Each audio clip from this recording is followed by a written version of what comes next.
देश बचाओ की भावना को लेकर मल्हारगढ़ से रुणीजा बाबा रामदेव तक 700 किलोमीटर की पदयात्रा कांग्रेस के द्वारा 16 अगस्त से 2 सितंबर 2022 तक की गई थी, जिसमें प्रदेश कांग्रेस महासचिव और मल्हारगढ़ विधानसभा से प्रत्याशी रहे श्यामलाल जोगचंद सहित बड़ी संख्या में कांग्रेस के कार्यकर्ताओं ने भाग लिया था, जिसको लेकर बुधवार को मल्हारगढ़, भेंसाखेड़ा, गाड़गिल, सागर, भेसासरी माताजी मंदिर प्रांगण में महाप्रसादी का आयोजन किया गया और जो यात्री कड़ी मेहनत और लग्न से बाबा रामदेव तक पद यात्रा में शामिल हुए, उनका पुष्पमाला, शाल, श्रीफल और बाबा रामदेव का चिन्ह देकर सम्मानित किया।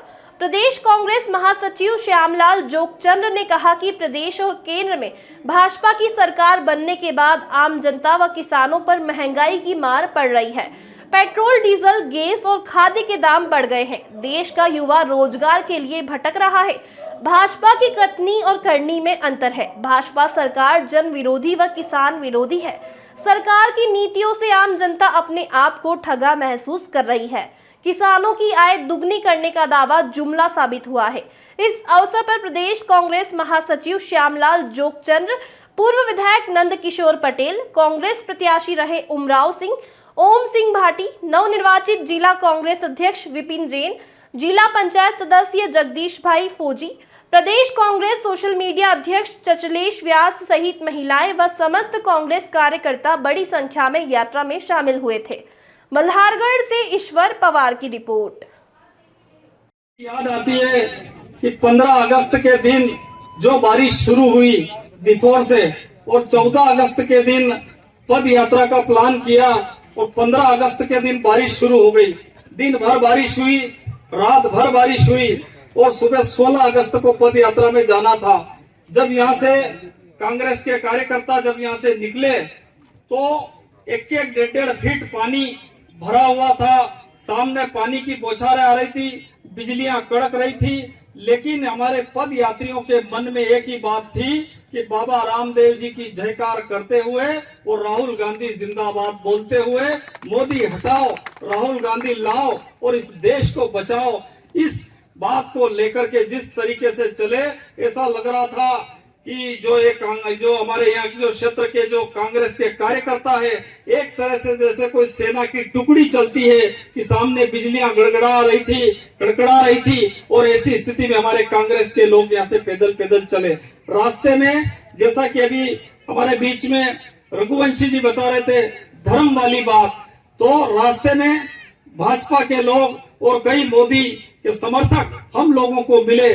उन्होंने जगह जगह कई, जैसे हम पैदल यात्री थे तो आगे एक जो रथ चल रहा था उस रथ को रोका, उन रथ वालों को डराया और उनसे ये कहा कि आप बाकी सब ठीक है तो ये मोदी हटाओ, राहुल गांधी लाओ, देश बचाओ, ये नारा हटाओ और ये पोस्टर हटाओ। इस तरीके से उन्होंने वहां गुंडागर्दी शुरू करी। राजेश भारती और इशू धनगर और 5-7 जनों की टीम पीछे रह गई थी, तो इन्होंने उनसे मुकाबला किया। उन्होंने कहा भैया हमारी मन्नत है, हमारी ईश्वर में असीम आस्था है कि इस देश में फिर से राहुल गांधी प्रधानमंत्री बने, इस देश में कांग्रेस की सरकार बने, इस देश में भय, भूख और भ्रष्टाचार मिटे।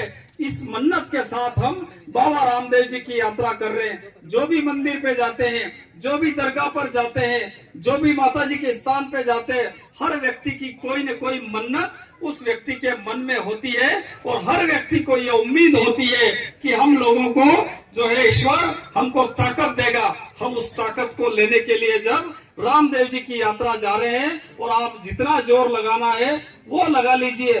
रास्ते में एक जगह तो स्थिति ऐसी आई कि एक व्यक्ति आया और आकर के उन्होंने ब्लेड से उसका जो है पोस्टर को फाड़ दिया, लेकिन हमारे युवा साथियों का बंशी लाल जी और हमारी डाली भाई रतन लाल जी, हमारे बीच में प्रहलाद जी, राम प्रसाद जी, इन लोगों का जो हौसला था, श्यामलाल लकुम जी, इन लोगों का जो हौसला था वो हौसला। देश में मोदी हटे, राहुल गांधी लाओ, देश बचाओ, इस नारे के साथ 650-700 किलोमीटर पद यात्रा पैदल कांग्रेस के कार्यकर्ता गए थे और 17-18 दिन की वो एक पैदल यात्रा थी। उसको लेकर के आज सारे कांग्रेस के कार्यकर्ताओं ने मिलकर के आज एक सामूहिक प्रसादी का, बाबा रामदेव जी की प्रसादी का आयोजन यहाँ माता जी के स्थान पे रखा है।